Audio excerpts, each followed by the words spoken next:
अस्सलामुअलैकुम जी। अॼु जी वीडियो में असां सां शेयर कंदासीं जेका 24 जून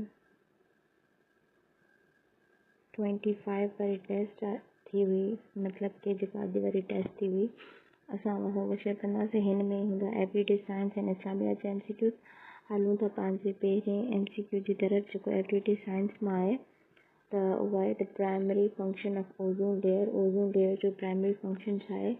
ओज़ोन लेयर जो प्राइमरी फंक्शन आहे to protect the earth from harmful UV rays. Earth खे प्रोटेक्ट कंदो आहे हार्मफुल UV रेज़ खां। इन जी एक्सप्लेनेशन में अची था वञूं था त ओज़ोन लेयर एब्जॉर्ब कंदो आहे most of sun harmful ultraviolet radiations. Ozone layer जेको आहे उहो एब्जॉर्ब कंदो आहे जेके अल्ट्रावायलेट रेडिएशंस हूंदा आहिनि, जेके सिज मां निकिरंदा आहिनि अल्ट्रावायलेट रेडिएशंस, उन्हनि खे ओज़ोन लेयर जेको आहे सो एब्जॉर्ब कंदो आहे ऐं उहे हार्मफुल रेडिएशंस असां ताईं न पहुचण ॾींदो आहे। ठीकु आहे। इहे अल्ट्रावायलेट रेडिएशंस असां सभिनी खे ख़बर हूंदी आहे असांजी आईज़ जे लाइ, असांजी स्किन जे लाइ हार्मफुल हूंदा आहिनि, स्किन कैंसर काज़ कंदा आहिनि। त ओज़ोन लेयर जो इहो फंक्शन हुयो। नेक्स्ट आहे a rain forest is best describe as. जेको रेन फॉरेस्ट आहे असां उनखे बेस्ट कीअं डिस्क्राइब करे सघूं था पिया? त असां रेन फॉरेस्ट खे बेस्ट डिस्क्राइब कीअं था करे सघूं पिया? A dense forest with high rainfall and biodiversity. मतलब कि रेन फॉरेस्ट असां उनखे चवंदा आहियूं जंहिंमें इलाही ज़्यादा रेन थिए, इलाही ज़्यादा बर्दाश्त बारिश थिए ऐं उनमें बायोडाइवर्सिटी इलाही हुजे, यानी कि इलाही क़िस्म जा ॿूटा हुजनि, इलाही क़िस्म जा जानदार हुजनि। त उनखे जेको असां रेन फॉरेस्ट चवंदा आहियूं। उनखां पोइ असां वटि नेक्स्ट MCQ आहे। हिन में हिनजी एक्सप्लेनेशन बि ॾिनी वई आहे। Rain forest are known for heavy rain and a wide variety of plant and animal species, जीअं मां तव्हांखे ॿुधायो। उनखां पोइ आहे an ecosystem consists of. Ecosystem consist छा थो करे पियो? इकोसिस्टम में छा छा थो अची वञे पियो? इकोसिस्टम में अची थो वञे पियो बायोटिक एज वेल एज एबायोटिक कंपोनेंट्स। बायोटिक उहे जेके जानदार हुजनि, जीअं एनिमल ऐं प्लांट थी विया। एबायोटिक यानी कि जीअं रॉक थी वियो, पत्थर थी विया, जबल थी विया, इहे सभु कुझु एबायोटिक आहे। ठीकु आहे। त हिन जी एक्सप्लेनेशन में अची था वञूं। Ecosystem consist of living biotic and non living abiotic components interacting together, त असां हुनखे इकोसिस्टम चवंदासीं।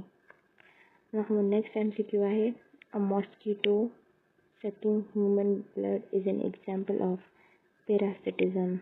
यानी कि जॾहिं जेको मच्छर आहे उहो इंसान जिस्म जी खून पीए थो त हुनखे कहिड़े क़िस्म जो रिलेशन असां छॾींदासीं? हुनखे असां चवंदासीं पैरासिटिज़म।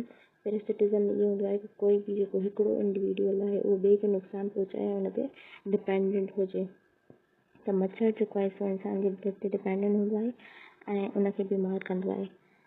पैरासिटिज़म is a relationship where one organism benefit at the expense of the host. हिन में होस्ट केरु आहे? होस्ट हिन में असां इंसान ज़ात ऐं होस्ट आहियूं ऐं जेको पैरासाइट आहे उहो मॉस्किटो आहे ऐं बेनिफिट कंहिंखे मिलंदो? मॉस्किटो खे मिलंदो। नेक्स्ट आहे असां वटि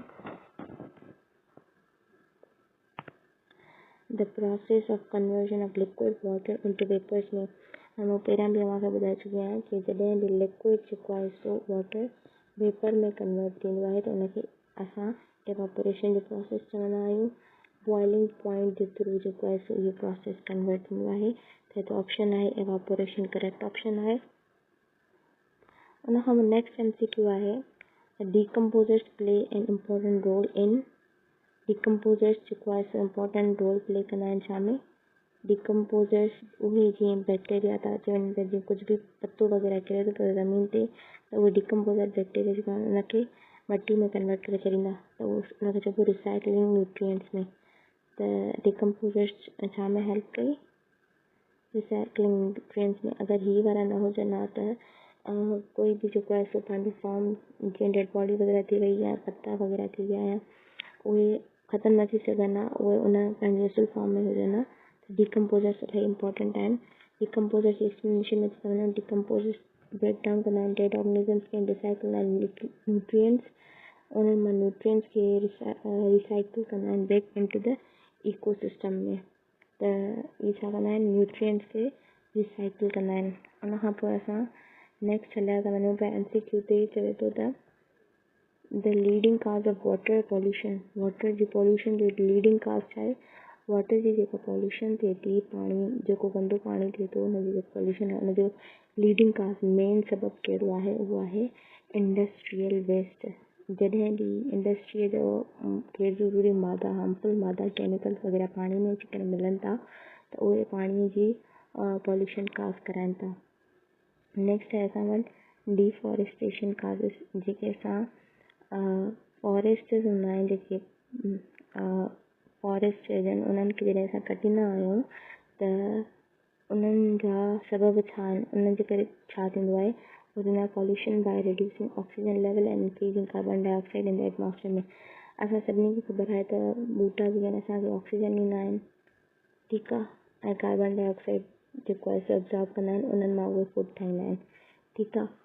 त जॾहिं असां डिफॉरेस्टेशन कंदासीं, ॿूटनि खे ख़तमु कंदासीं त ऑक्सीजन जी लेवल रिड्यूस थी वेंदी, छो जो ऑक्सीजन केॾी ॾींदा आहिनि असांखे, ॿूटा ॾींदा आहिनि, ऐं कार्बन जी लेवल इंक्रीज़ थी वेंदी, छो जो ॿूटा पाण में खणंदा आहिनि, ठीकु आहे। जॾहिं ऑक्सीजन न हूंदी त उहा ह्यूमन खे लई इफेक्ट कंदी, इन जे लाइ डिफॉरेस्टेशन जेको आहे सो पॉल्यूशन काज़ कंदी आहे, हिकिड़ो मेन सबबु आहे हुनजो डिफॉरेस्टेशन जो, ठीकु आहे।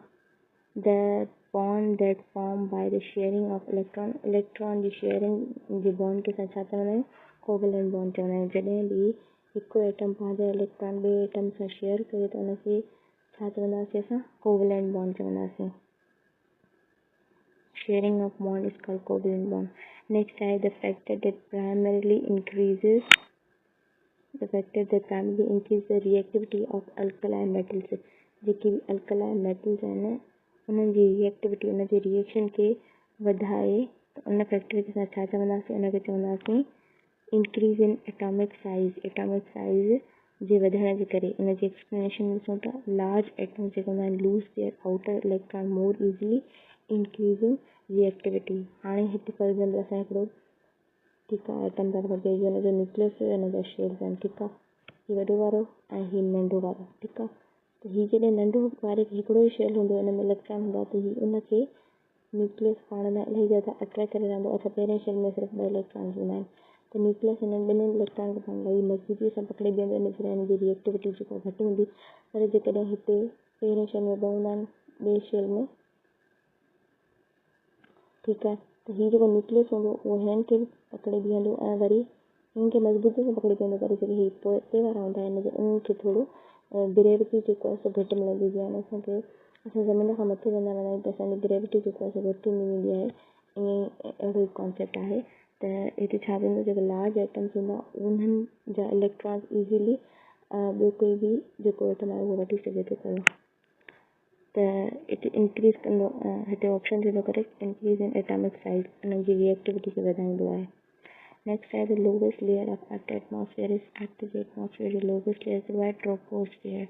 लोवेस्ट लेयर आहे अर्थ जे एटमॉस्फेयर जो। अर्थ जो एटमॉस्फेयर लाज़मी ॾिसो तव्हां, हिन ते मोस्टली एमसीक्यूज़ ईंदा रहंदा आहिनि।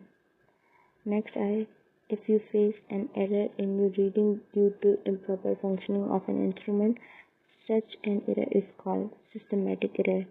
जेतो जेकॾहिं तव्हां एरर फेस कयो रीडिंग जे दौरान due to improper functioning of an instrument, such an error is called systematic error। Next असां वटि जेका बेच अची थी वञे पई एमसीक्यू जी, उहे असां वटि अची वञनि था Islamiyat and Pakistan studies MCQs 86 एंड 87। नंबर 1 आहे मिकात मीन्स, मिका जो छा मतिलबु आहे, वेयर वी वियर एहराम। त मिकात असां उनखे चवंदा आहियूं जिते असां एहराम वियर कयूं। मिकात इज़ ए डेज़िग्नेटेड स्टेशन आहे, हिकिड़ी जॻह आहे जिते हाजी जेको आहिनि वियर कंदा आहिनि, पहिरींदा आहिनि एहराम। एहराम लिबास खे चइबो आहे जेको हाजी पाईंदा आहिनि, garments before entering the state of एहराम। एहराम garment before entering the state of एहराम, ठीकु है। नेक्स्ट है असां spreading the message of Quran has greatly impacted people because it gives good tidings of heaven. ही असांखे जेको जन्नत आहे उन जी सही समझ ॾिए थो पियो। त ही हुआ असां वटि एमसीक्यूज़ जंहिंमें ते असां सॉल्व कयासीं everyday science and Islamiyat and Pakistan studies जा एमसीक्यूज़ 24 जून 2025 वारी टेस्ट जा। अगर अव्हांखे असांजो वीडियो सुठो लॻो हुजे त असांजे चैनल खे सब्सक्राइब करे छॾिजो। अल्लाह हाफ़िज़।